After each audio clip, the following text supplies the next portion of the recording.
Expo 2020, the Festival of Human Ingenuity, which Dubai won the right to host. Each S3 2019 hoverbike costs $150,000, though Hoversurf has gifted Dubai police its first example to allow training to begin and to help get the promotional ball rolling. The two parties signed a partnership agreement in late 2017. Based on a prototype previously made from aluminum, the body of the electric vertical takeoff and landing bike is a one-piece carbon fiber composite, which both reduces the weight and adds structural rigidity. The new curb weight, now just 253 pounds, means Hoversurf has been able to install a more capacious battery discharging 12.3 kilowatts as part of the S3 2019's hybrid powertrain. This also allows the drone, restricted by law to a 96 km/h speed limit and an altitude of 16 feet, to fly for up to 40 minutes on what the company calls drone mode. And while the flying motorcycles put the Dubai police force in the headlines recently, this isn't their first foray into exciting vehicles. It all started back in April 2013, when they announced they would be adding a Lamborghini Aventador to the fleet.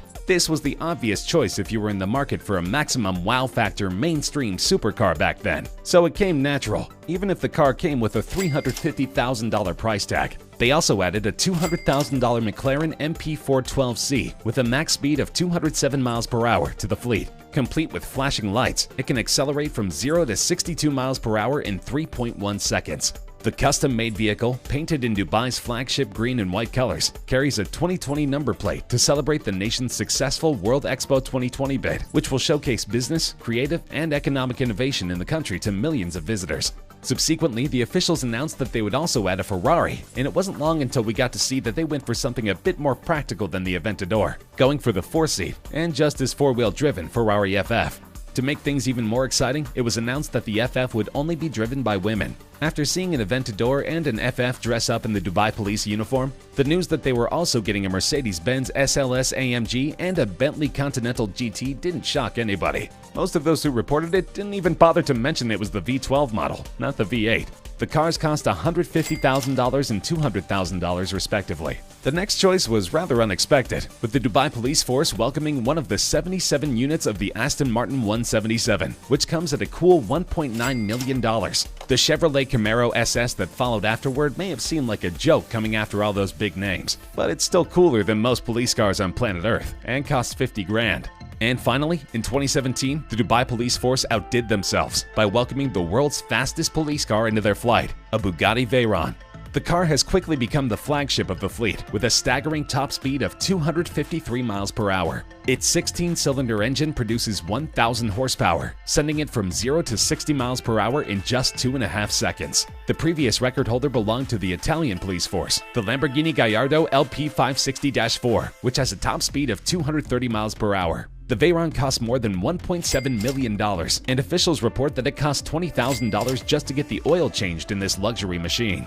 But Dubai's police superfleet isn't used for high-speed chases down Sheikh Mohammed bin Rashid Boulevard, or very many police duties at all for that matter.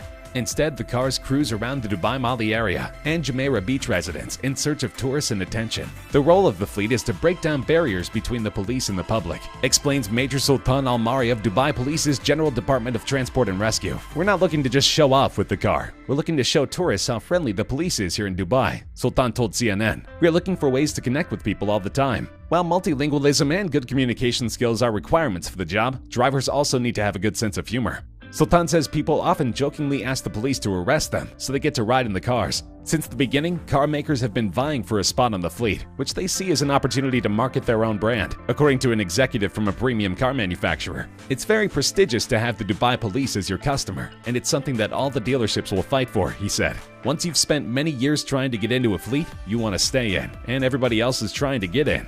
When it comes to selecting the cars, Sultan explains that the Dubai police looks for cars that are making a buzz in the media. But in addition to speed, its strategy is to have hybrid or electric cars make up at least 25% of government fleet cars by 2030. 2 BMW i8s and 3 Porsche Panamera SE hybrids have already been added to the police fleet.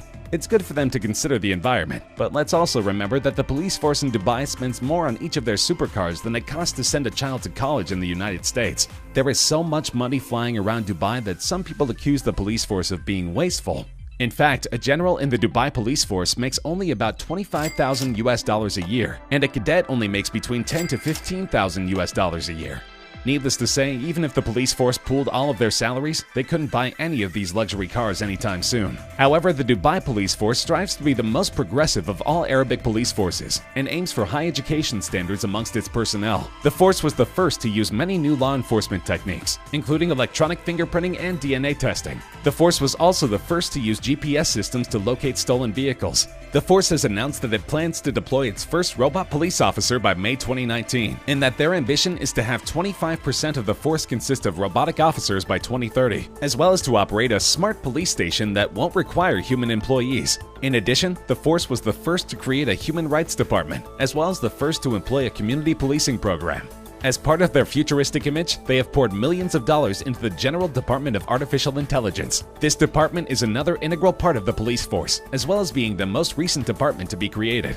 It was established in 2001 as part of the aims of Sheikh Mohammed bin Rashid Al Maktoum, Prime Minister of the United Arab Emirates, to form a totally electronic government. In 2008, 30% of UAE nationals were assigned to the work in the e-services department to fulfill their duty. In 2014, Director General Khalid Nasser Al-Razouki introduced Google Glass to the police force to issue fines and identify wanted cars. In 2018, the department was renamed to correspond to the new government direction toward artificial intelligence. But despite their efforts to move into the 21st century, the police department has been at the center of numerous controversies. The police in Dubai have long been accused of brutality, including the practice of torture leading to serious injury as well as death. In 2011, British tourist Lee Bradley Brown was arrested by the Dubai police and died in prison after 6 days of custody in a controversial manner. Police have arrested many people in recent years for posting humorous or satirical videos on the internet. Anyone posting material deemed offensive to Islam, the government, or to the royal families are subject to arrest. Police have also been accused of using excessive force when dealing with protesters or prisoners.